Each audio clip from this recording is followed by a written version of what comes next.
देखो ये 7वां क्लास का प्रायिकता चैप्टर आज से शुरू हो रहा है। प्रायिकता चैप्टर शुरू हो रहा है और ये जो है अनुमान लगाने पर बात है। ठीक है, ये अनुमान से मतलब है, कहने का मतलब प्रायिकता वो चीज़ है जो कि कुल संभावना कितना है कोई काम होने का और मेरा इच्छा क्या है। ठीक है, ये दोनों से संबंध रखता है और अपने इच्छा को सबसे पहले ऊपर रखेंगे और कुल जो संभावना है उसको क्या करेंगे, नीचे रखेंगे।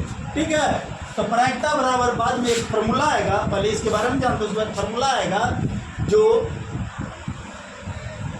इस आधार पर रखो जो अपना इच्छा बटे कुल संभावना, इस आधार पर आएगा। तो कैसे आता है वो बताएंगे। सबसे पहले देखो प्रायिकता का विकास, प्रायिकता का विकास हम लोग जानेंगे। प्रायिकता का विकास 16वीं 17वीं सदी में हुआ। कब हुआ? 16वीं 17वीं सदी में हुआ। किस समय हुआ? तो जुआ में जीत तथा हार का अनुमान लगाने को लेकर हुआ। प्रायिकता का विकास जो है 16वीं 17वीं शताब्दी में हुआ। और क्यों हुआ? तो 16वीं 17वीं सदी में हुआ क्योंकि जुआ में जीत तथा हार का अनुमान लगाने के बहुत आदमी जुआ खेलता था और जीत होता था, हार होता था। वैसे भी हम लोग जैसे कोई खेल खेलते हैं, लूडो खेलते हैं, तो कहते हैं ना इस बार छक्का आएगा, कोई कहता नहीं आएगा, तो अनुमान लगाया जाता है और आ जाता है, नहीं भी आता है। अब यहाँ दो वर्ड यूज हुआ है, एक 16वीं और 17वीं शताब्दी। इसके बारे में हम जानते हैं 16वीं शताब्दी और 17वीं शताब्दी जो है 16वीं शताब्दी और 17वीं और 18वीं शताब्दी में होगा। ये 17वीं और 18वीं शताब्दी होगा। 16वीं 17वीं है, तो 16वीं और 17वीं शताब्दी जो है ये 16वीं और 17वीं शताब्दी। 16वीं हुआ 1501 से 1600 तक और 17वीं शताब्दी हुआ 1601 से 1700। ठीक है, तो 16वीं शताब्दी मतलब दो वर्ड यूज हुआ, 16वीं 17वीं। 16वीं सदी मतलब 1501 से 1600 ईस्वी तक।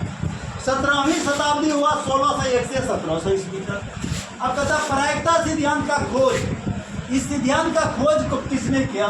तो गणितज्ञ पास्कल, फर्मेट तथा गैलीलियो ने किया। जब जुआ खेल रहा था, बहुत हार जीत हो रहा था ना, तो समस्या में पड़ गया। ये समस्या लेकर के गणितज्ञ के पास पहुंचा लोग, बहुत सारे लोग। इसके पास पास्कल, फर्मेट तथा गैलीलियो, उन्होंने ये प्रायिकता सिद्धांत का खोज किए। तब अब कहता प्रायिकता सिद्धांत के अविकसित विचार को खाली खोज कर दो, छोड़ दिए, उसमें विकसित कुछ नहीं किए। खोज करके छोड़ दिया, उसमें विकसित कुछ नहीं किए। तो वो अविकसित विचार जो था उसको आगे बढ़ाने का काम कौन किया? फिर गणितज्ञ लाप्लास, बर्नौली, आयलर तथा गॉस जैसे व्यक्ति ने किया। उनके गणितज्ञ थे। गणितज्ञ मतलब गणित को जानने वाला को गणितज्ञ बोलते हैं। तो लाप्लास, बर्नौली, आयलर तथा गॉस ने किया। उसके बाद प्रायिकता सिद्धांत को समुच्चय सिद्धांत पर आधारित कौन कहा?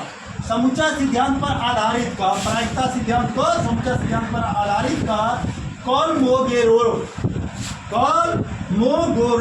नाम के आदमी ने कहा। क्या कहा?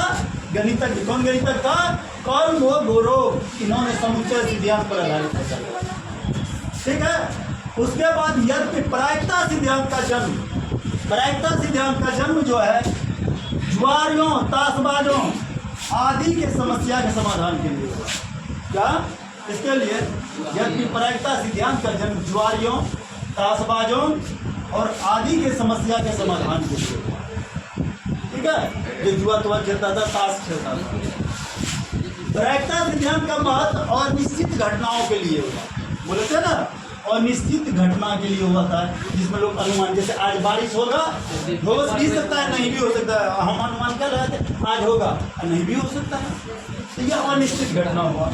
आधुनिक युग में प्रायिकता का प्रयोग विज्ञान, अर्थशास्त्र, इंजीनियरिंग क्षेत्रों में भी होने लगा है। विज्ञान के क्षेत्र में हुआ, अर्थशास्त्र में, या कोई भी इंजीनियर जो कोई भी काम करता है उसमें भी प्रायिकता का सिद्धांत का होने लगा है। बंद कर दो।